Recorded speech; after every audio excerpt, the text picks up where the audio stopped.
So here we have the BMW X1 on a 63 plate. I'm going to start off by showing you around the outside of the car, and then we'll hop in and run through some controls on the inside.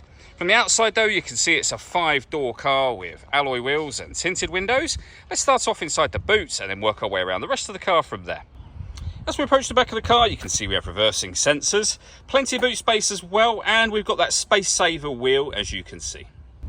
Okay, so we're just going to work our way back around to the front of the car, and then we'll hop in and run through some controls on the inside. But now that we've done a full circle of it, you can see it's in excellent condition the whole way round. Just briefly before we climb in, I think it's well worth seeing the interior from this exterior point of view. There's plenty to run through on the dashboard, so let's hop in and we'll do that now. Okay, now that we're inside the car, we're going to start with the dials. On the left-hand side, we have the speedometer and fuel gauge. On the right-hand side, the rev counter. And in the centre, you can see, firstly, the total miles for the car, which are 48,480, so very low mileage for the car's age. And in that section, it will show you what gear this car is in. It's an automatic, so we, of course, are in park at the moment.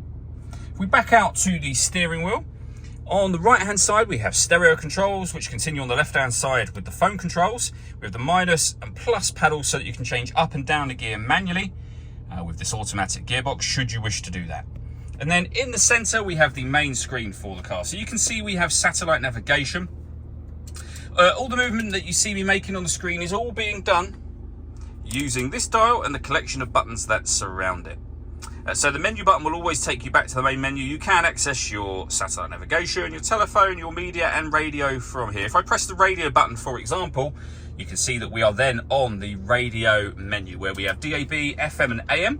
To listen to our own music, hit the media button. We've got Bluetooth audio, CD player. And if you go to external devices, you can also plug in a USB input and auxiliary input as well.